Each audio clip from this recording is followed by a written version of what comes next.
Well, we have a tough act to follow after Steve's tremendous presentation this morning. But I have three guests on a panel today to address what we're calling bracing for impact, to sort of talk through at least one of the types of executive orders that we have seen issued in the last couple of weeks here. And so we're going to talk about the threat to cuts in our safety nets and other issues related to common good. So first, let me introduce our speakers. Just to my right here is Hillary Caron. Hillary is Senior Policy Advisor at the Greater Chicago Food Depository. Prior to, in that role, Hillary advances federal, state, and local policy to address hunger at its root cause and works to strengthen the social safety net. Prior to joining the Food Depository, Hillary was a public servant in DC, serving members of Congress as a staffer and legislative director, as a congressional liaison with the USDA, and as a senior advisor and speechwriter to the U.S. Secretary of Agriculture. During her time in Washington, she helped develop Healthy Hunger-Free Kids Act in 2010 to improve child nutrition programs, and that included school lunch and breakfast programs and WIC. Hillary holds a JD from New York University and a BA in Public Policy and African American Studies from Duke. So welcome, thank you.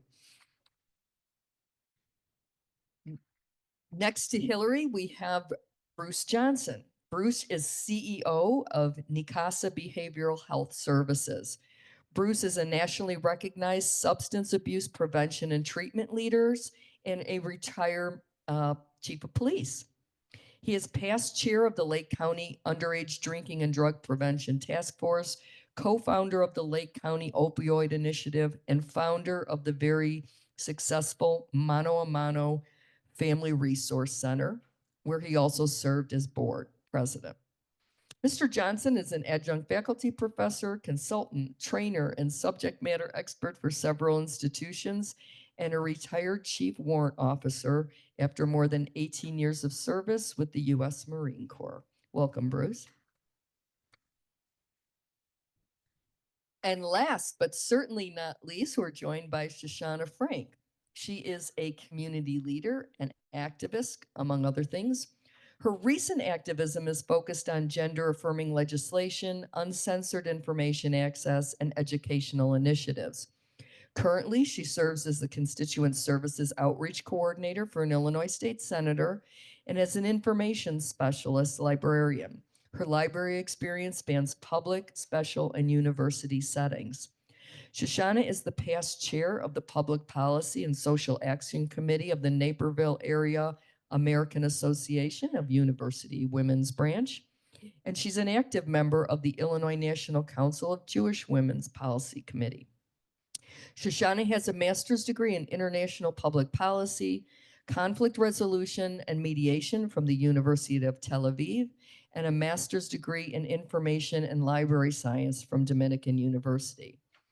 And now that I'm feeling so subpar, I'm simply going to ask the questions and moderate for our three wonderful panelists. Funding for basic human needs, as all of you know, spans a wide range of services that today's social safety nets are intended to address. It includes everything from food and shelter to physical and mental health services. For the purpose of today's discussion, we'll be keeping the net wide enough to include everything under the umbrella of human services and services provided for the common good, such as those needed to address economic realities of modern life, like mass transit, child and elder care, and so on, along with education, libraries, museums, park districts, and utilities. So we're going to talk about all of the things that the government assists its citizens with. And let's go ahead and start with the basics. Shoshana, I'm going to start with you, and we'll work our way down the row here, okay? Looking back on the last 10 to 20 years, how would you rate the sufficiency of government funding, whether that's both state and federal or either, to meet these human needs and basic services? Well, she said we're starting with the basics, but I feel like this is quite an umbrella that we're starting with. So when I think about human services, I'm often thinking about things beyond the bare necessities that you need to exist. For example, with public libraries, it's one of the few free third spaces that people can go to. They don't have to pay for anything. They can just exist there. And over the last 20 years, I think funding has fluctuated up and down, both at the state and federal levels. But that the state of Illinois is really trying to take a more aggressive stance in making sure that those types of free spaces, whether it's a public library or park district or other areas for social engagement, are still available. For example, the state of Illinois last year passed legislation kind of helping libraries to push against censorship with banning in terms of limiting the possible state funding that they can get if they do ban books. So it's things like that that I think they're taking a more unique stance to try and continue funding while also following in the path and the moral obligation of what they're there for. Thank you. So when I first heard this topic item and I was thinking about it, certainly we weren't in the position that we are in today. And I thought how timely it was to have this discussion, specifically about this. I'm a provider. So we have 6 locations, and we provide behavioral health services, substance use, mental health, problem gambling, prevention, early intervention, treatment, recovery. We provide all those services. And I think in the 20 years in this time, I think about what we've gone through. We've learned about integrating these services. I think about the fact that now we understand how each of these issues that we face in society are, they really intersect with each other. So when cuts to funding in one area, certainly affect all of these other areas. In the last 20 years, just a little over, we all remember when we didn't have a budget for 2.5 years. And what happened to funding? What happened to services? What happened to not-for-profits that unfortunately were dissolved because of this? So I think about that, and I think about the question of, do we have enough funding for basic human services? The answer has been no. And then additionally, what about the challenges that we're facing now compared to 10 and 20 years ago, when we didn't have an opioid crisis, when we didn't have the level of housing insecurity that we currently have? Those are the kinds of things that I think about. And, as we think about, our current situation and what we may be facing, I'll just give a perspective. My agency is just one of many that provide these basic needs. We're a $6.5 million provider. Probably half of our funding is from federal sources. So think about the impact on literally everyone we serve, and we serve about 4,000 treatment clients a year and many more thousands in our prevention programs. And I think about the last 10 to 20 years, the things we've gone through. I think the things that we've learned. What I'm concerned about is the dramatic decreases in funding or elimination in funding, and then what happens. And I know it was very wonderful. Professor Schwinn really, hit on a lot of things, and I think about those consequences that we may all be facing. It is, let me just say, underline, score this, significant for us all, and how not funding one program may affect all these other programs and truly exacerbate the issues that we're currently facing. I knew that Shoshana would have to be the optimistic one, so I've got more doom and gloom. Um, over the past 20 years, I would say, especially when it comes to food insecurity and those sort of basic human needs, it has been woefully inadequate. And unfortunately, at the federal level, at least, we're poised to be moving in the exact wrong direction right now.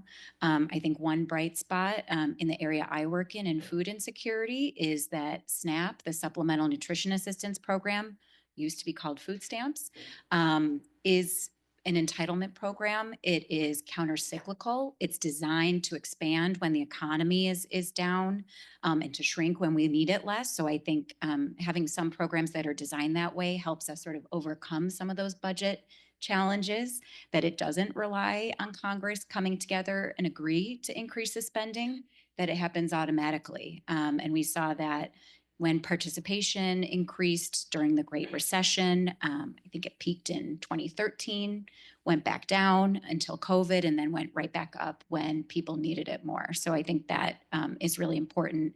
Unfortunately, that's a program that's very much at risk right now, but recognizing that the way we design these programs to respond to those needs is really important. So we're not faced with this sort of ever tightening budget as the need and the cost of living, the cost of inflation sort of grows and grows.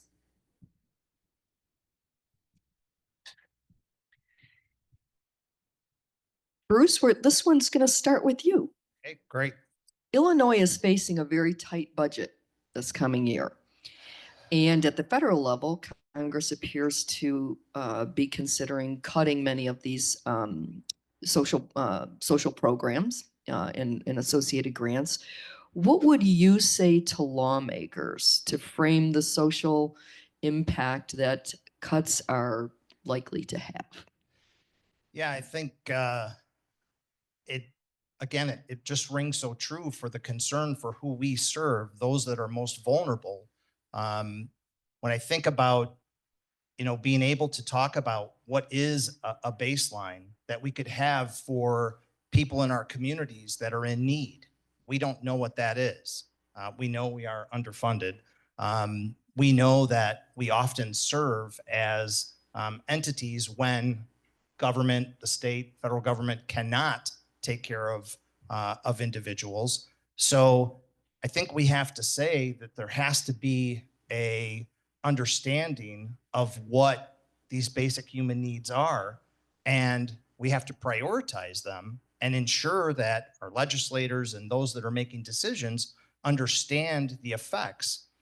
There's not-for-profits and providers and organizations out there that if they aren't funded, the landscape of not just the state, but our own specific communities and neighborhoods will change. So if you don't fund certain entities, all of a sudden you have a much larger homelessness issue. You have individuals that can no longer live in their residences. And then what happens to those properties? And what happens to the property owners? You have bankruptcies, you have foreclosures. And then what does that do to the landscape in your community?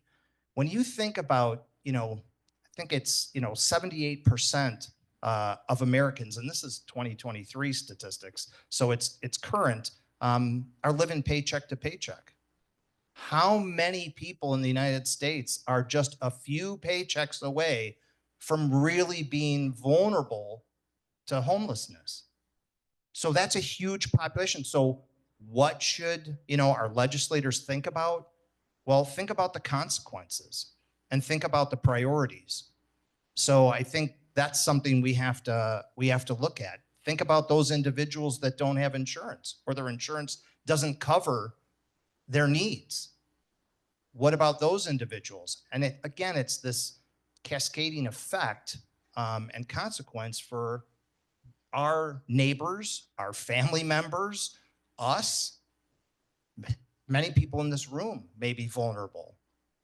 So I just think that we've got to make sure that voices are heard and that they understand the complexity of these problems, and they're not in their own little bubble and not seeing what's actually going on in the communities. And I've seen this where people don't realize just what is holding, our communities together.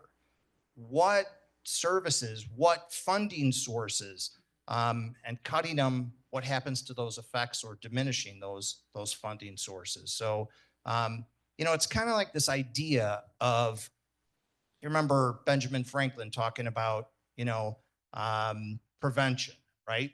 An ounce of prevention is worth a pound of cure, right? 1735. 1735. And we often find ourselves not listening to that. So we pay a lot for the cure when prevention would be so much cheaper. But we don't think that way. And we kick the can down the road, and then there's consequences. And it has real effects for the community and real effects for families. I know many of you are aware of social determinants of health. I am struck by the contrast in some of our communities where one zip code right next door to the other zip code, you live 10 years less. Think about the disparity there. We've got to understand that, and we've got to understand that those vulnerable populations, when cuts are made, it makes it even worse and exacerbates the problem. We've got to really think about that before decisions are made, and our legislators and our, community leaders, and this is down to the local level, right? How important are our townships sometimes? How important are our counties?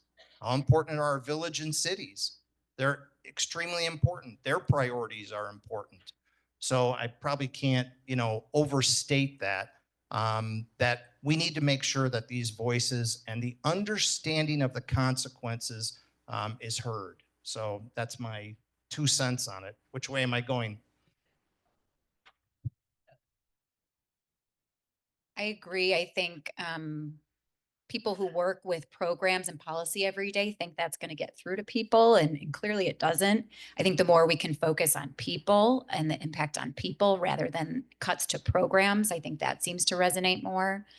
Last week when the administration under that executive order said, well, payments to individuals won't be impacted. It's just the payments to programs, like those will stop. And then it turns out the programs benefit people. And I think there was a realization like, oh, wait, even though it goes through a community-based organization, or even if the payment goes through a state, that is still ultimately benefiting people and benefiting communities. So I think the more we can focus on that, the better. And coming back to, this is taking money out of people's pockets. That is not what they voted for. I think that also can help make the case too in a way that resonates a little bit better. So building on the idea of making it a people-focused issue, one that I recently was hearing about here in the state of Illinois about the Regional Transit Authority and the so-called fiscal cliff that they're facing. It will not only have a huge impact on each and every person who rides the train or takes the bus to get them to work or to the hospital or to doctor's appointments, but it'll also have a ripple effect on our overall economy. Because if we don't have people who can get to work, or they're not able to utilize these services, or we're suddenly flooded with an insane amount of cars on the road, that will have consequences that people can't even necessarily think about right at this moment. And I heard an interesting statistic that bus ridership in the greater Chicagoland area is higher than it was pre-COVID.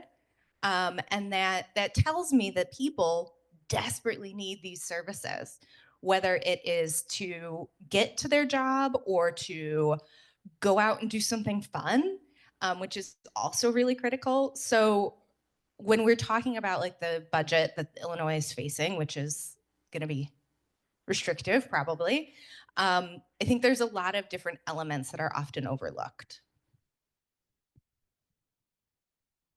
Thanks. So it's clear that cuts are going to do some harm to certain populations of people, right? One thing we haven't really talked about is the growing number of services that are currently being provided in our school system. And so I'm wondering if you can comment on what those cuts might do to our elementary and high school systems in particular. And Hillary, I'll let you go. This is not my area of expertise, but in education, my fear just as a citizen is that most people don't seem to understand that our federal Department of Education is what protects special education. And, you know, even people who don't like the federal government coming and telling their local school what to do, when it means that your child can get the special education that they need, I think a lot of people are going to wake up and realize, wait a second, we do care about this. So that's my hope, that it doesn't have to come to that before people realize it. The food depository, the area within education that we focus on is school meals. And I think that in itself is kind of scary, what's being proposed at the federal level. For those of you who enjoy reading leaked documents coming out of Washington about what they're proposing for budget reconciliation like I do, it's not the biggest cut, but there is a cut in that list to free school meals, which you would think, you know, is kind of the basic thing that we could all agree on. Unfortunately, it's not. And so one of the things that they're looking at at the federal level is eliminating or significantly reducing a provision that allows schools to serve free meals to all students, including Chicago Public Schools, which has been doing it for about 10 years now. So that's something that I worry a lot about when it comes to education and rolling back some of those major steps forward that we've made to ensure that children can at least show up and be there and, you know, have some food in their stomachs so that they're ready to focus and learn. So, you know, if we think about, let's just talk about COVID-19 for a second and what's happened to our kids. Obviously, isolation wasn't great for them. COVID as a whole wasn't great for them. We've seen a huge increase in depression, anxiety, suicide ideation, substance use. That is not changing. So we're not even fully aware of all the consequences of that. And we think about, you know, maybe the emotional stunting, social emotional stunting of our children. You know, for an agency that does provide programming in schools, it's a huge issue. Last year, we saw a budget cut in the state that halted our services in elementary schools. You know, prevention programming is more, as you all know, than just saying no, right? You know, we need to, you know, empower our children to have healthy choices and to provide protective factors for them. And it's a significant issue when those programs are cut. We have a federal grant for drug-free communities in one of our high schools. And the amount of help that is provided statistically with outcomes to really help these high school students and to keep them healthy, you can't argue with the statistics. You can't argue with the outcomes. So what's the effect if we don't have that funding and we're not able to help? Again, you're going to have significant consequences. I mean, we all can agree that, you know, hopefully that we should have, you know, food for our students. There shouldn't be food insecurity, but there should also be, you know, ways to ensure that they are, you know, have the mechanisms to stay healthy, and that help can be provided. You know, I think about all of the students struggling. I think about some of the great initiatives out there that have been able to help kids with, you know, any of their mental health needs. How important are their lives? How important, you know, is it to keep them safe, healthy, and alive? So obviously we have to invest in these things, and the consequences would be drastic for our schools. And I'm just talking about, you know, behavioral health. We haven't talked about the need for primary care health. And when there's cuts to those services, school-based health centers, a lot of them are federally and state funded. What do you do then? Now children can't get immunized. They can't attend school. There are some schools that not too long ago would have thousands of kids unable to start school because they didn't have a physical or an immunization. We've come a long way, cut the funding, we're going to go back to those issues. If they're not in school getting educated, tell me what the long-term effects are. Tell me the consequences to our businesses, to every facet of our lives. So we are gloomy, but you know, we've had so many advancements, and we've done some really wonderful things, and the federal government and the state have been wonderful to help us do that. We've been able to innovate things. The area I'm from, we've been able to innovate things, and we've been able to provide services because we've had that funding and we've been able to sustain them.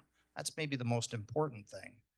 And without it, yeah, going to be a huge effect on our kids and their trajectory for a fulfilling life that helps them reach their full potential, and keeps them healthy. So, okay, it's up to you.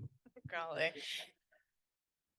So I recently heard a presentation from the Association of Illinois School Library Educators, who were talking about the impact that school librarians have on students. Not just in terms of their standardized testing scores and all those different elements, but in terms of that overall emotional and healthy well-being for these students. So state cuts as well as federal cuts will have a direct impact on that. We're already seeing it. The state of Illinois has been dramatically decreasing, and many states around the world, the country, have dramatically decreasing the school librarians that they have. It's one of the first things that are cut. And I think you can see it when it comes to students being excited to go to school, to be excited to learn, and how they build this relationship with information going forward. Because it's up to them to think critically about the information they're consuming. And if they don't have current data or up-to-date materials, both print and digitally, then they won't be able to build those skills, so that when they're in our shoes, they won't be able to think critically like we are today. And so when you think about that kind of invasive elements of lacks of funding, it can really go far beyond what's happening just at an elementary or a high school to many generations into the future. Hold to that mic, Shoshana, because you're going to be up next again. So I'm going to combine these next two questions here. We've talked a lot about the problem. We've not talked so much about potential solutions, but maybe we can talk about what can be done. And if you'll comment a bit on the extent to which donor funding, foundation type funding can fill the gap, that would be great. And as I said, Shoshana, we'll start with you. So I think we all know that when we put our private dollars towards things that are of importance to us, it makes a significant impact. I'm sure my fellow panelists will have very definitive dollars equals support type statistics. One thing that I think is really helpful to think about is not if you're not necessarily in a position to give in dollars, of giving of your time. whether that is by attending local school board meetings or public library meetings, and even with all of these public universities that we have in the state of Illinois. We have 12 public universities, many of which are facing significant funding cuts, both at the federal and state levels. We have seen downstate, many of our community colleges and others are not necessarily getting the kind of funding that they need to be able to support their communities. So being able to speak out, like was said earlier, to talking to our legislators about the importance of what we're looking for, I think is a great way, if you don't necessarily have personal money to give towards something, of giving your time and your efforts towards it.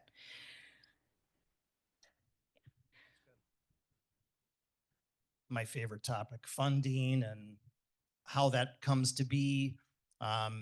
So, you know, as an agency that relies on multiple funding streams, in a perfect world, I would not be reliant on state and federal funding. I have contracts, I have grants, and I'm able to do really great work because we have, you know, those contracts, we have those grants, and we have funding. But I'll give you just a real practical example. Often we start a budget year knowing, predicting, depends on if we get paid or not, how much money we're going to have from these different funding sources. We started this year, knowing we would probably be 300,000 plus deficit to serve our communities.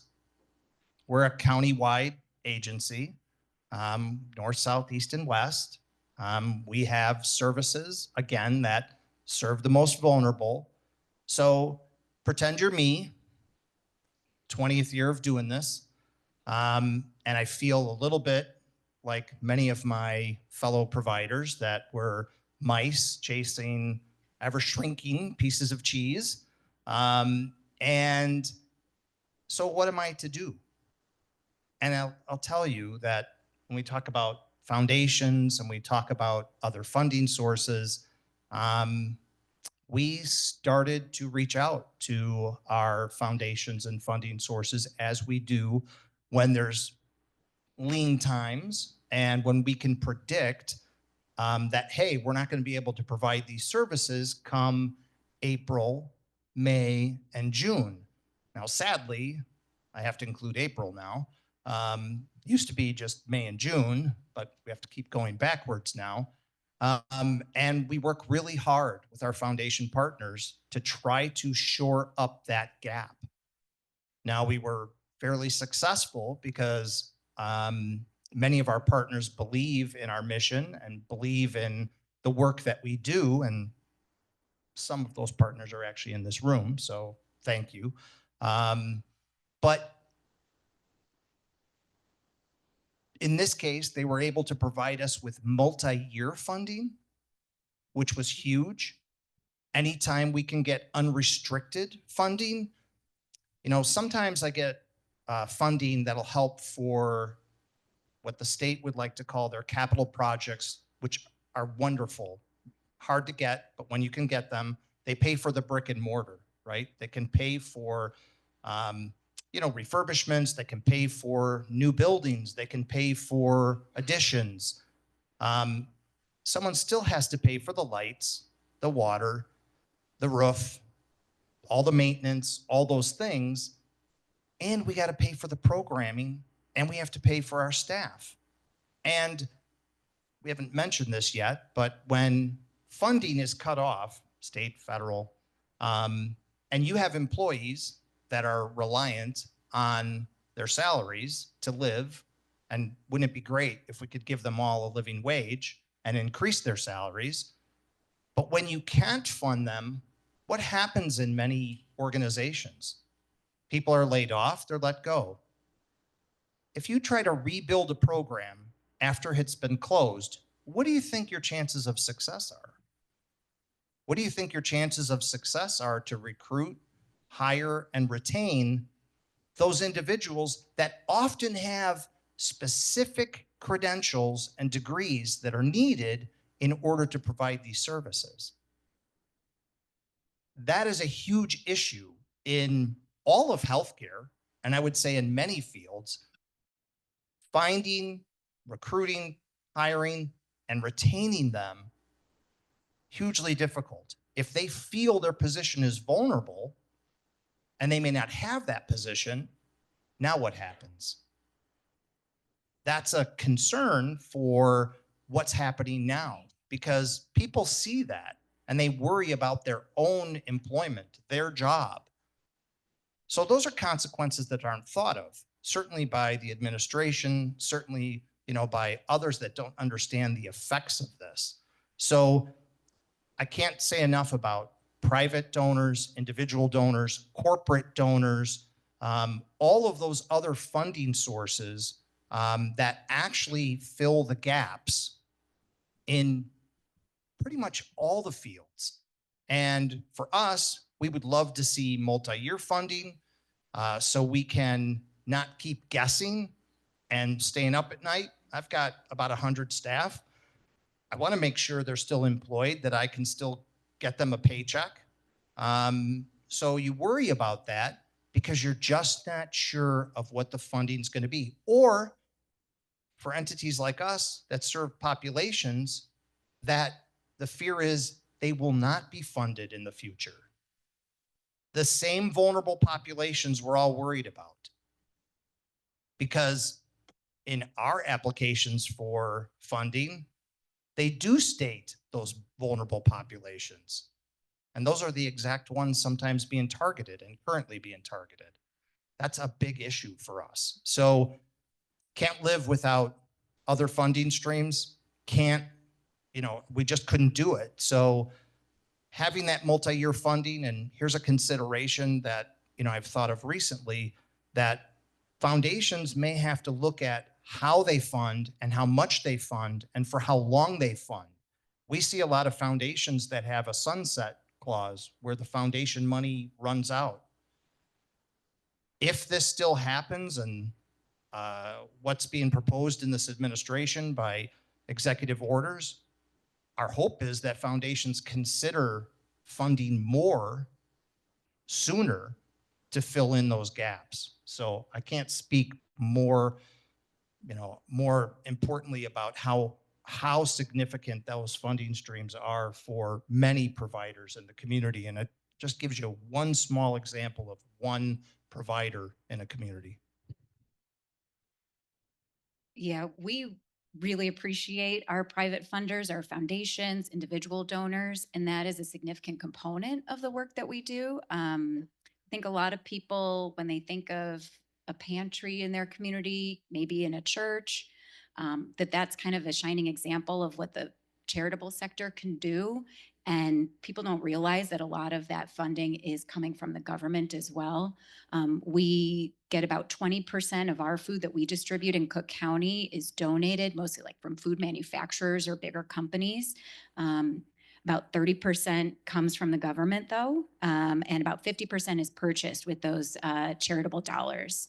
So that 30% is a lot, and we couldn't make that up very easily just by raising a little more money from foundations or from individual donors. And then all of the work that we do, we're not going to stop distributing food. Our mission is to end hunger. We know that part of that is meeting the need today and getting food out into communities where people need it right now. But we know that the advocacy and the policy change is equally important, because we are not going to solve hunger by just distributing more pounds of food. And for every meal that the Food Depository and other food banks and food pantries that are part of Feeding America's network provide, SNAP provides 9. And there is no way that if we decimate SNAP, that food banks, hard as we may try, are going to be able to make up that difference. And we can see it immediately when there are changes in federal policy. We see changes in the lines at food pantries that next day, that next month. And right now we are already seeing record visits to our pantries and our network. We are throughout Cook County at about 200,000 visits per month, which is the highest in our entire 40-year history, higher even than the beginning of COVID. And so I think to Shoshana's point about the importance of advocacy, that we welcome the contributions, we welcome the donations, and we are going to have to raise more money right now in this environment that we're in.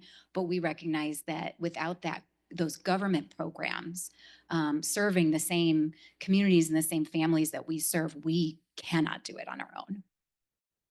Thanks. So along the lines of things we can do, are you aware of any legislation that's in the pipe that will help to address some of these things in primarily in Illinois?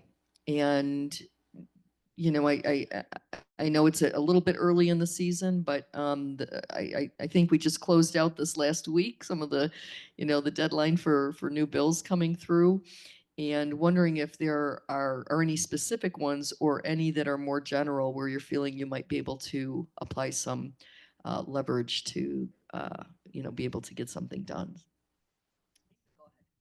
Do have something positive. This was a wonderful week, and seeing all the bills that were filed in the General Assembly was really exciting. And I think being in Illinois right now is a bright spot, that we've got a governor we can be very proud of. And we do have a General Assembly that is working to try to make people's lives better and do what they can with that authority they have, regardless of what's happening in Washington. So I want to highlight two bills that I've been working on with the Food Depository that might be of interest. The first is about SNAP minimum benefit. The federal benefit level for SNAP is only $23 a month for some families, and older adults are twice as likely to receive that minimum benefit. Some states have taken it upon themselves to increase that minimum to guarantee that everybody receiving SNAP gets a certain amount that maybe goes a little bit further to help you afford groceries. So we are leading a campaign to increase the minimum benefit to $75 here in Illinois, and the difference would be paid with state funds. We know that we're in a tough budget environment, but we think it's really important, thank you, to be educating people about that $23 minimum benefit. And it could go even lower at the federal level. And that's something within our power at the state to set that floor and make sure that Illinoisans are protected from any cuts to SNAP that would go even lower than that. Also with SNAP, we're working on expanding eligibility for college students, and that's something that would not cost the state $1 to eliminate some of the restrictions at the federal level that stop college students from accessing SNAP. The typical college student today is really not kind of that traditional student you might think of right out of high school with their parents supporting them financially. 2/3 of college students today are what are now, you know, kind of non-traditional students, where they might be older, they might be first-generation college students, they might be parenting themselves. So it's a really different student that we're trying to serve now, and we're really proud to be working on a bill that was introduced this week to allow more college students to access SNAP benefits. And then there are just some incredible coalitions across the state pushing for things like paid family and medical leave at the state level. The Illinois Time to Care Coalition and Raising Illinois are leading that effort. And we know we're very excited that Illinois implemented a child tax credit for the first time last year, and there could be some improvements made to that. So we're working alongside the Cost of Living Refund Coalition. So there's a lot of really exciting stuff happening at the state level that does give me hope that we can do things here in Illinois to help protect and improve services for our communities. So I don't have any specific bill numbers, but I do want to give you all a resource of the Illinois Library Association. They have a very active public policy and advocacy efforts, many of which their legislative agenda for this session is focused on streamlining processes for public and school libraries so that they don't have to spend as much on overhead and other things, so that they can put the dollars to more impactful programming. Whether that is with compensation reporting requirements, like the levels of that, also increasing the possibility of broadband across the state, so our most vulnerable populations are able to access high-speed internet for information.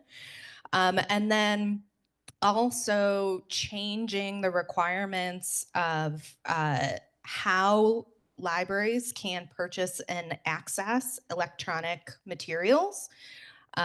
If you're not very familiar with it, I highly recommend looking into it because the publishing company very much has a monopoly on electronic materials. And as a result, libraries pay a premium for them, much, much higher than you would pay as an individual.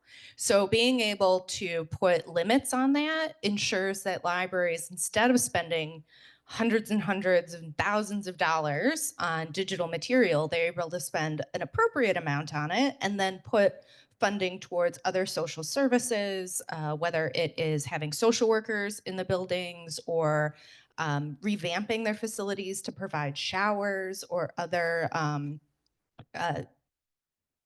opportunities. So there's a lot going on, and there is definitely trying to think critically about how their funds are being used.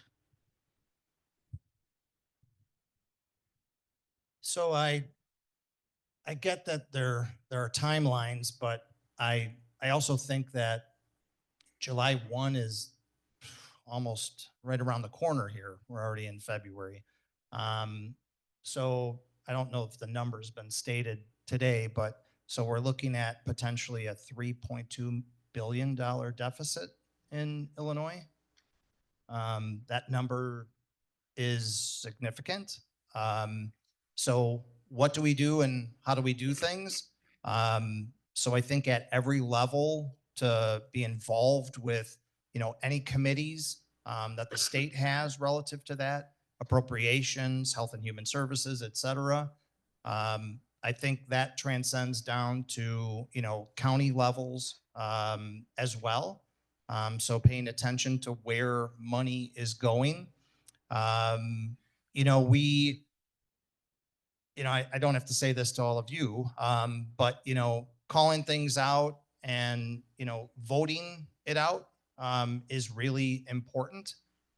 So if you're not happy about how things are going, be that voice. Would love if, anybody wanted to use examples, call your local providers, not-for-profits, entities, and ask them what they need. Ask them what's going on. I can give you specific examples, and I know in your areas they can as well.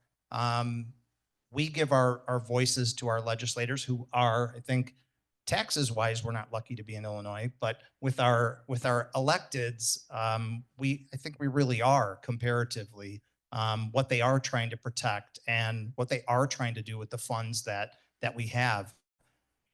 We just need to make sure voices are heard for our neighbors, our families, and our friends. So that's my highest level of optimism that I probably can give you. I try to be a realist in what I do, but I think we just really have to pay attention to the funding we have and what we do with it.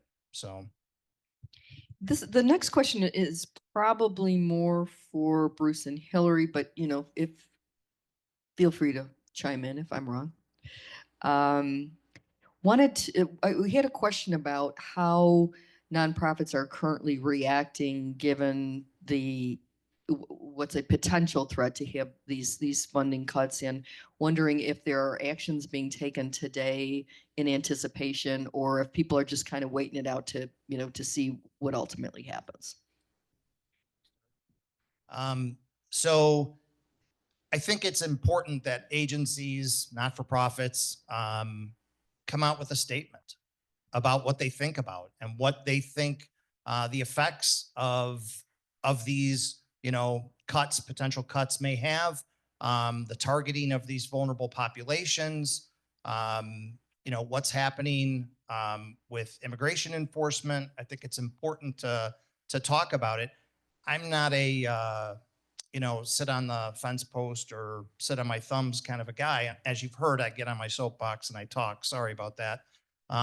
And whine and complain sometimes. But, I think it's important to double down on what you do, how you do it, and think about contingencies for how to continue to do it. So, we're meeting. I have a great board of directors, all volunteer, wonderful people, strategic. they really think through consequences. I use them. I use them for my finance committee, governance committee, resource development committee.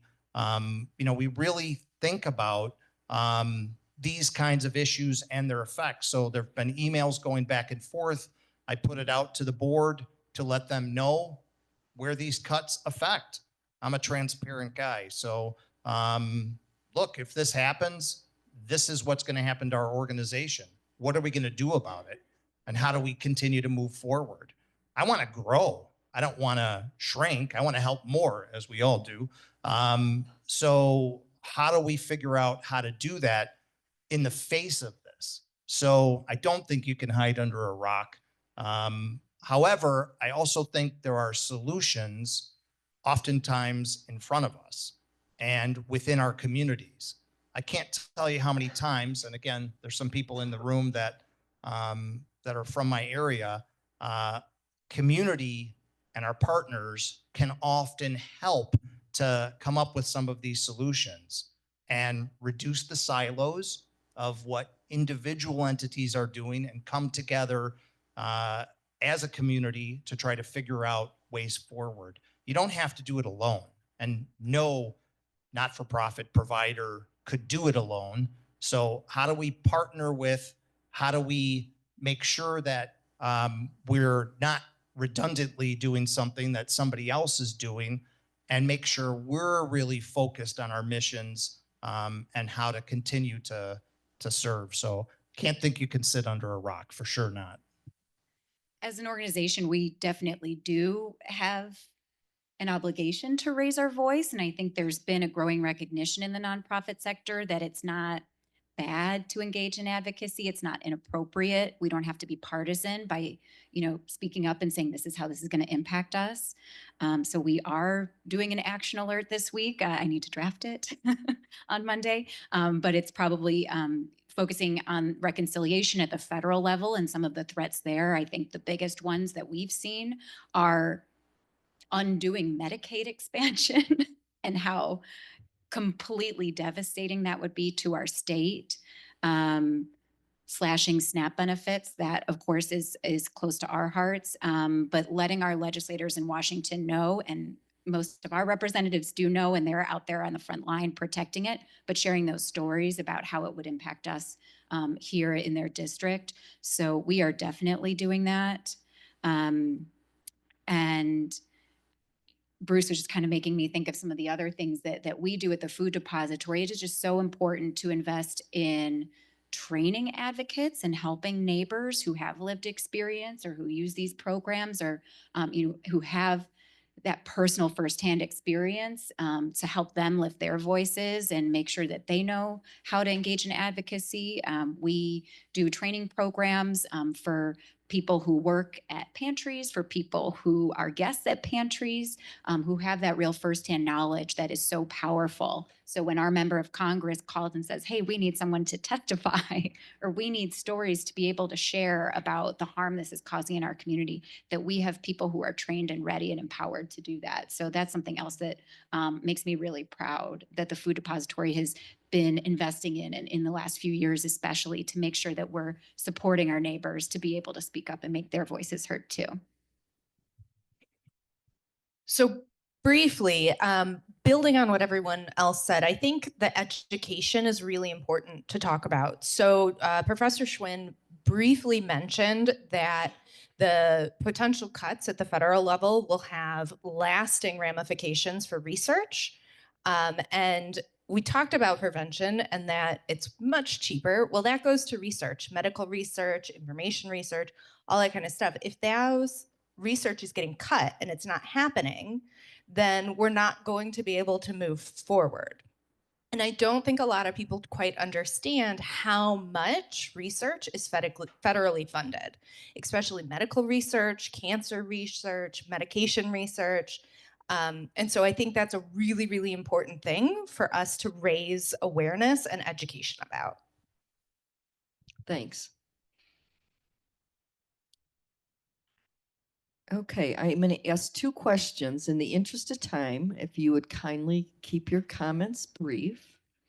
One, the first one, I'm going to kind of combine a couple of concepts that were in some of the questions here, but questions around how these cuts might affect public safety, some of our gun violence prevention efforts, and things of that nature. So if you wouldn't mind, to the extent that it applies to your areas, commenting.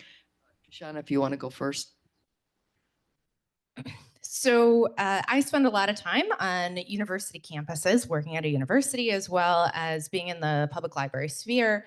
And we see, especially in public libraries, the ramifications of the lack of mental health services and housing and other opportunities. And as funding decreases, that's going to continue to deteriorate. So you'll see more people having mental health crises in public or in spaces that are not set up to help them through that process. And it'll be dangerous for those individuals as well as the other people around, whether they are employees or they're also visiting the library. And then that will have, again, that ripple effect that people won't feel safe going to different open public places, whether it's a park district or a library or the grocery store. And so I think that's an important element to think about, that we need to make sure that those things are sustained and protected. Yeah, this is a great question relative to public safety. And so I'll just relate a couple of things that, I think about some of the programs that we do. We do a early intervention program. It's called Teen Court. It's like a peer jury format. We partner with police departments, sheriff's departments, using balanced and restorative justice. It is not distributive justice, it's balanced and restorative, and behavior change is actually had. So people that offend are young people that offend a very high rate. And when I say high rate, sometimes 100% do not recidivate. Compared to distributive justice, a court setting where a hand slap or a fine is meted out, you can have up to 80% recidivism rates, so 0% or 80%. That's, we would all say, is an important program. How does that affect our public safety partners? Well, if they continue to reoffend, right, they're going to victimize potentially some of you. They're going to go into the system and they're going to be a part of that system. We do not have a good track record in our, institutions of corrections by any means. So, and I work with them, but it's just reality. I think about, we have a program where we partner with police departments and the sheriff's department, where we go out and help homeless that are struggling with substance use, which often is co-occurring with mental health. So they can call us. I have outreach, peers that go out into the community to try to help those individuals. And in a perfect world, get them into treatment. Doesn't always happen. Sometimes we just give them coats, gloves, food, and the other necessities that they need. If that program goes away, that's going to be another issue for public safety, both our fire departments, paramedics, and police. We have a wonderful partnership right now with Northwestern University Feinberg School of Medicine, where our staff, peers again, go out into the community and provide Narcan and fentanyl test strips and xylazine test strips to keep people alive. Let's keep them alive, and then hopefully we can help them, in treatment. If that goes away, again, fire departments, all of our first responders, police, let's just talk about police departments and fire departments right now. How many people want to be the police? Used to be hundreds would show up for tests. Now you're lucky to get dozens to show up for tests. Who is going to be out there to help those in need? We just opened up a first responder veteran wellness center. It's wonderful to help those that help communities, right? Specific, issues, populations that are resistant to getting care and treatment. If that goes away, how are we going to recruit, hire, and train our first responders? So the impact is enormous. I'm one little agency, and I have a bunch more programs that do intersect with public safety and the jails. We do programming in the jails too. So if that goes away, what happens? People recidivate over and over and over again. You have a revolving door. And how much does that cost? If you could shut down a pod in your local county jail, you're going to save millions. If we could figure out how to keep them out, which can be done, we've done it. It's an investment on the front end instead of having that revolving door. So Thanks, Bruce. I think that really Thanks. speaks to public safety. And before my last question, I just wanted to build on what both of the other panelists are talking about here at the local level, whether it's libraries, whether it's public safety, that it is so interconnected to the policies that are on the table at the federal level right now.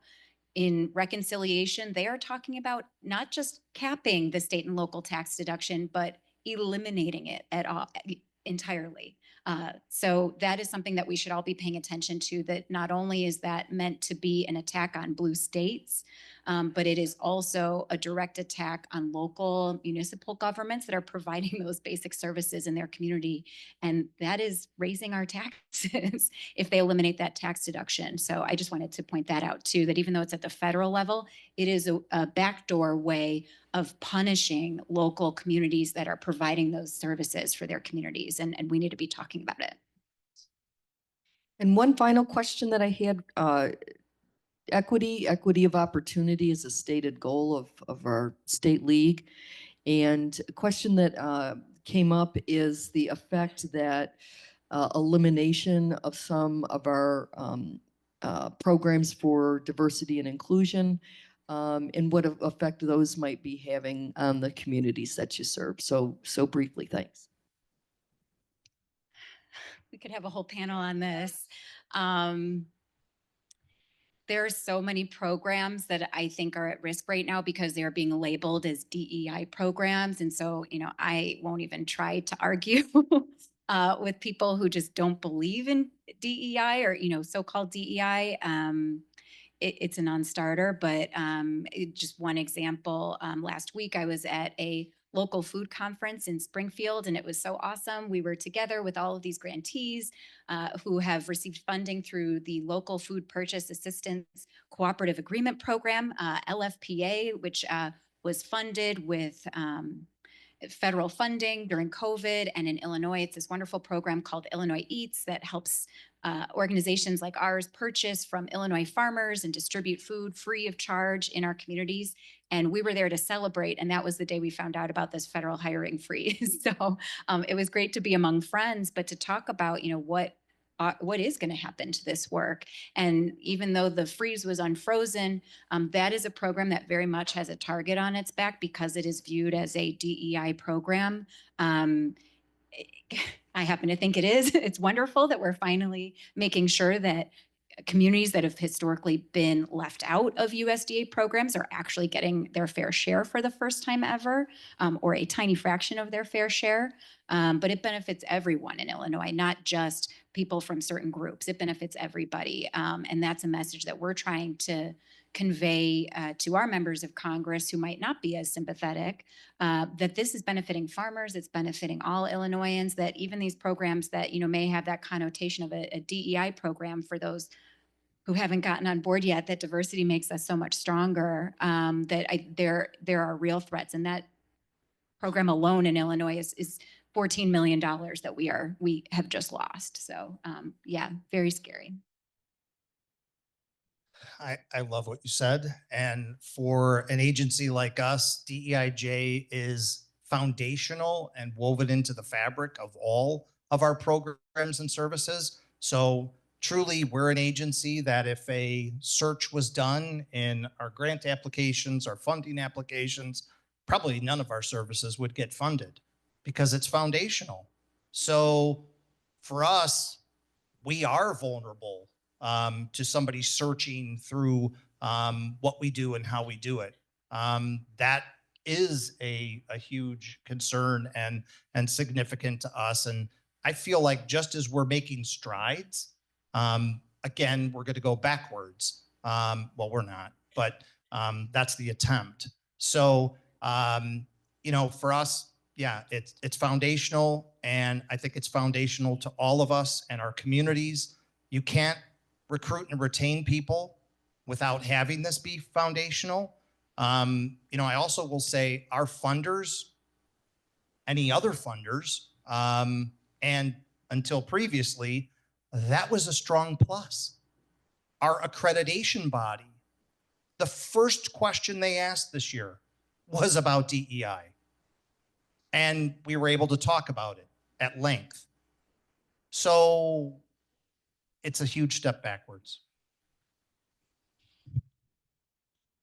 So I'm looking at it from an erasure lens, because if you think about it, what's happening with funding cuts and what the federal government is pushing for is to not just get rid of DEI programs, but to literally erase people's existence. For example, the CDC and National Institute of Health dumped a ton of data sets and other information from their websites since January 20th. Things such as fast facts, HIV in the US by race and ethnicity, things such as ending structural racism. These data sets are decades of information that is now only available as archived pages. It's not getting updated. It's not on the CDC's website. It's not on the National Institute of Health's website. So what they're trying to do is remove entire populations from our country and our national discourse. And I also think it has an impact on things such as the Institute of Museum and Library Services as a granting body. We are just starting to get museums to discuss some of their institutional damage that they have done to historically underrepresented communities. And if those programs are removed or those exhibits are erased or the information is taken off of their websites, it's going to set us back again from where we just started moving forward. So I think it does go far beyond just DEI specific programs. It goes into the overall conscious and conversation in our society. Thank you. Can we have a round of applause for the panel, please?